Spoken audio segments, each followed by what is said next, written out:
Assalamualaikum warahmatullahi wabarakatuh.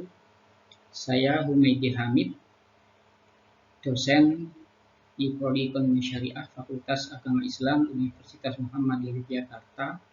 Pada kesempatan ini akan menyampaikan materi tentang hukum dan pembagiannya dalam kajian usul fikih. Pertama, pengertian hukum. Hukum dalam bahasanya itu al-hukmu, luatan secara bahasa itu artinya al-man'u, mencegah, wal qada dan memutuskan. Hukum itu memang mencegah seseorang dari perbuatan yang bersifat merusak. Al qada, hukum itu bermakna memutuskan. Makanya hakim itu adalah kalau di pengadilan pihak yang memutuskan perkara orang-orang yang bersengketa. Dalam pengertian istilah, hukum itu adalah khitabullah, ketentuan Allah.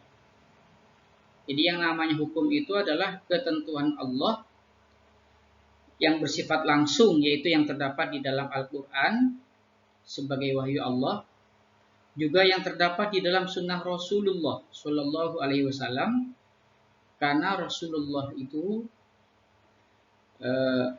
sunnah Rasul atau hadis redaksinya memang dari Nabi, tetapi isinya itu berdasarkan wahyu dan petunjuk dari Allah Subhanahu wa Ta'ala. Bahkan hukum itu bukan hanya terbatas pada apa yang terdapat dalam Al-Quran dan As-Sunnah, juga mencakup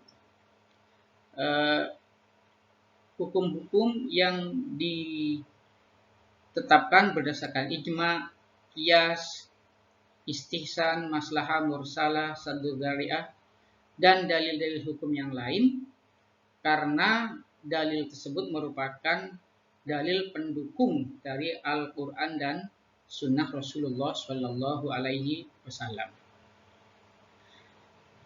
Kemudian ketentuan Allah itu dinamakan hukum kalau berkaitan dengan perbuatan orang mukallaf. Jadi yang bersifat mengatur perbuatan orang mukallaf. Namanya ayat dan hadis hukum itu ya ayat dan hadis-hadis yang mengatur perbuatan orang mukallaf. Kalau ada ayat Quran atau hadis tidak terkait dengan perbuatan orang mukallaf, itu namanya bukan ayat atau hadis hukum. Karena ayat dan hadis hukum itu yang terkait dengan perbuatan orang mukallaf. Jadi Bismillahirrahmanirrahim itu bukan ayat hukum, karena ayat itu tidak mengatur perbuatan orang mukallaf. Nah, bentuk pengaturan Allah terhadap perbuatan orang mukallaf itu yang pertama ada yang namanya berbentuk iqtidah, tuntutan. Tuntutan itu ada 4 macam. Ada tuntutan untuk melakukan dan bersifat memaksa. Itu namanya perintah. Ada juga tuntutan untuk melakukan suatu perbuatan tapi tidak bersifat memaksa. Itu namanya anjuran untuk melakukan suatu perbuatan. Yang ketiga adalah tuntutan untuk tidak melakukan suatu perbuatan dan bersifat memaksa. Itu namanya larangan. Ada juga tuntutan yang keempat, yaitu tuntutan untuk tidak melakukan suatu perbuatan dan tuntutannya itu tidak bersifat memaksa. Itu disebut dengan anjuran untuk tidak melakukan suatu perbuatan. Awit takhir atau ketentuan Allah itu berupa pemberian pilihan kepada orang mukallaf antara mengerjakan atau meninggalkan suatu perbuatan. Awil wab'i atau ketentuan Allah itu atau ketentuan Rasulnya itu berupa penetapan sesuatu sebagai sebab, sebagai syarat, sebagai penghalang, sebagai azimah atau rukhsah, atau penetapan sesuatu sebagai sah batal atau fasid.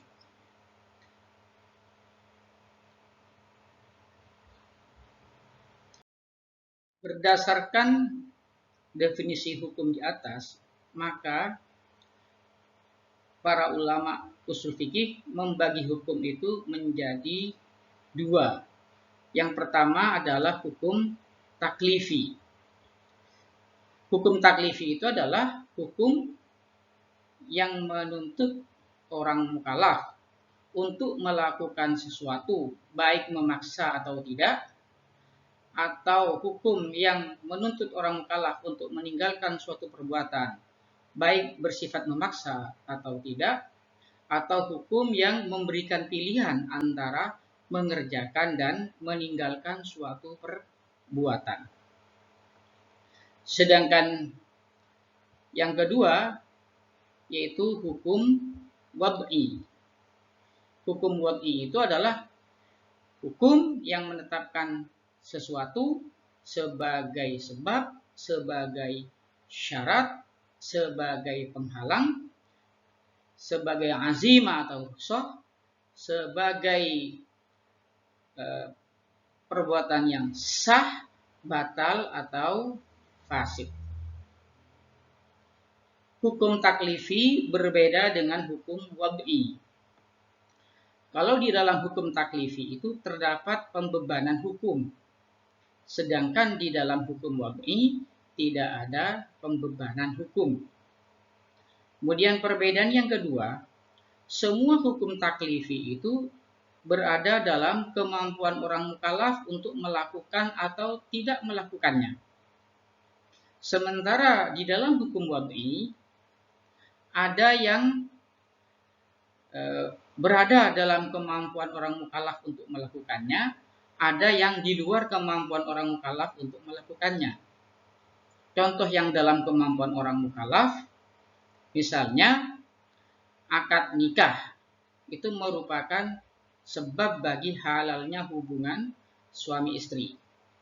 Nah, akad nikah ini dalam kemampuan orang mukallaf. Ada pula sebab yang di luar kemampuan orang mukallaf, misalnya tergelincirnya matahari itu merupakan sebab bagi wajibnya sholat duhur. Tentunya manusia tidak bisa mengatur kapan matahari tergelincir atau tidak, karena itu di luar kemampuan orang mukallaf.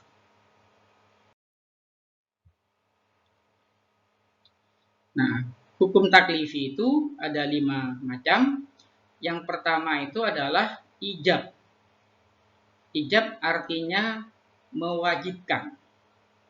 Yaitu hukum yang menuntut orang mukallaf untuk mengerjakan suatu perbuatan dengan tuntutan yang bersifat memaksa.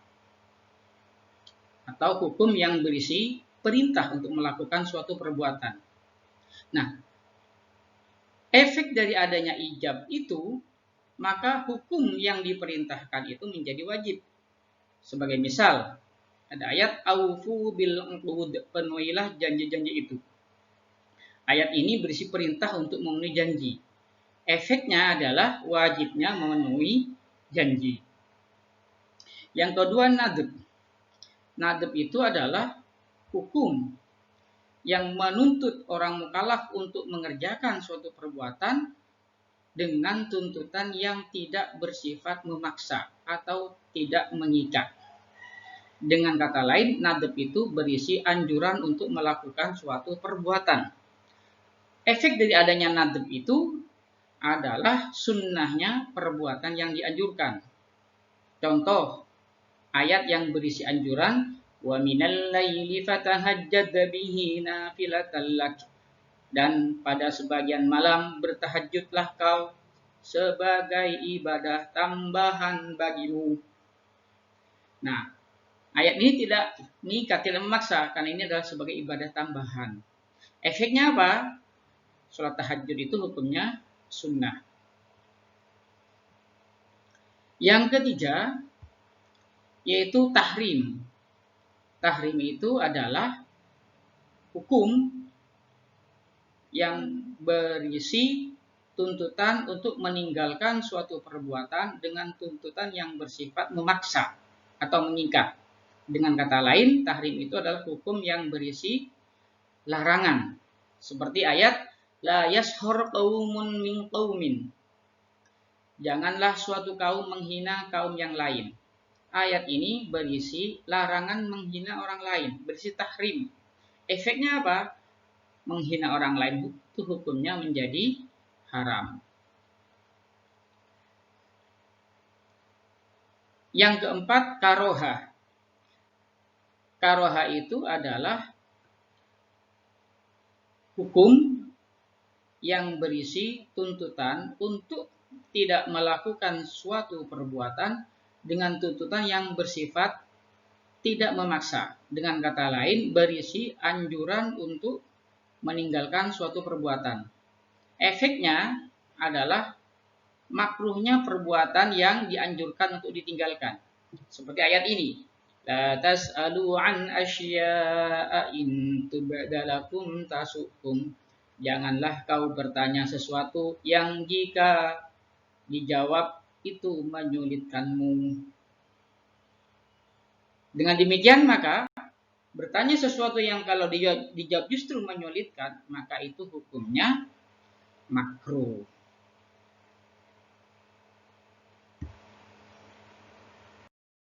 Kelima, yaitu ibahah.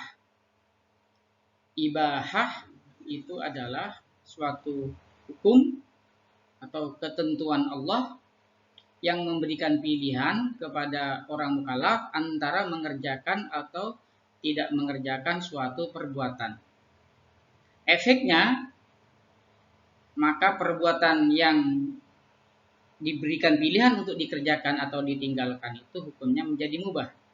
Misalnya ayat yang berbunyi wala junaha 'alaikum fima arudtum bihi min khitbatin nisa.